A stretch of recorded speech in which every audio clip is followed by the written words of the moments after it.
when I laugh really hard, and if I'm sitting down, I get up and I like run away because I'm laughing so hard. It's too much. I love that kind of laugh.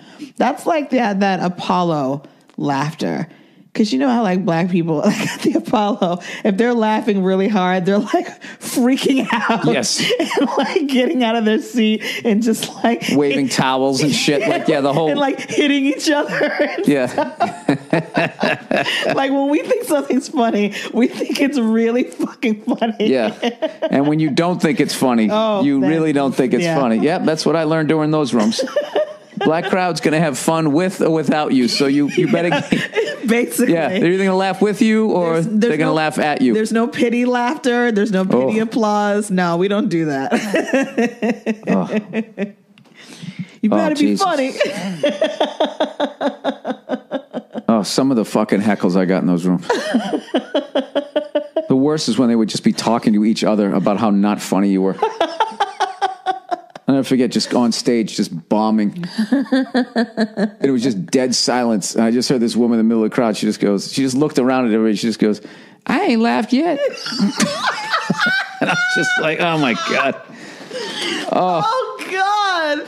Oh, and there was no. Oh God, I love black audiences. There was so much fun because there's no politeness. Yeah, if you're in the crowd. If you're in the crowd. No, of course. Yes. If I was on stage, it would be so rough, but it's so enjoyable to be a part of it because nobody cares about your feelings. Oh, not at all. Not even fucking remotely.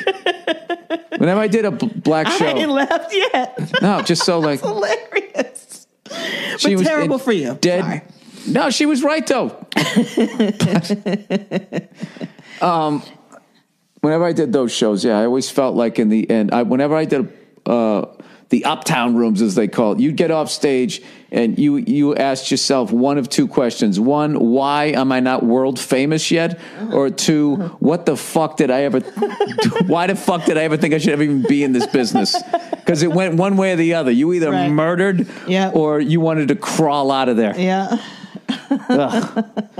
Talent used to have this room, LeBar Bat, on the fucking Upper West Side. It was after work, black crowd, and it was every other fucking time. Every other time I killed, every other time I fucking ate it. And oh man, I saw them fucking Jimmy Mack, Uncle Jimmy Mack, rest his soul. Yeah. I saw him one time. He was having a tough set. I think I bombed. It was just one of those fucking crowds that just weren't laughing that week. Every other week they'd laugh, every other week they weren't, and he was having a tough set. And I just remember he was bombing so bad, and this woman was heckling him so bad he had to bring up his career. He started talking about his IMDb. Like, yeah, I've done. And he goes, he brought up how he did Comic View or something like that, and like he goes, I don't give a shit. He's like, bitch, I don't give a fuck. You don't think I'm funny? You know, I got a career. And she just went like, I can't remember how she said. She said N-word, what career? And then just dressed him down. I remember I had to go on after it, and like. Jimmy was the man, right? He was the fucking man. And I'm just like, this guy's got 10 years on me. If he can't handle this fucking crowd, what's going to happen to me? And they would just, like, he got off, and then I went up, Talent went up, and Talent had this tag where he would, the worst tag that Talent could say after your set was when he would go up, he'd be like, come on, y'all, comedy ain't easy. When he said that, you were the guy who bombed. It was just like, oh, fuck, right? So he already did for Jimmy. Come on, y'all, comedy ain't easy, right? The only time I ever saw him have to do it for Jimmy because he always killed. And then he brought me up there. Oh, God. Oh. I thought about that fucking show for like a month. I would just think of the shit that people said to me. I'd be in the shower thinking of it and just... It would pop into my head, and I'd do that thing, like trying to shout it out of my head. Here's the thing, though, Bill, because you always talk about how heckling, like, is a part of stand-up comedy, right? But absolutely, it is. But the thing is, though, I don't know. Maybe I just don't get it, but I just feel like you don't do that. You don't fucking heckle. You let people go up and do their thing, and then, like... That's it. Like, you don't heckle people at a play. You don't well, I guess people do heckle people at concerts and shit like that, sort of. But for the most part, you don't. Why is it that stand-up That's what makes stand-up awesome. Creates this environment where people really feel like they need to interact with you to that level. Because you're standing there and you're not giving a speech, you're talking to them.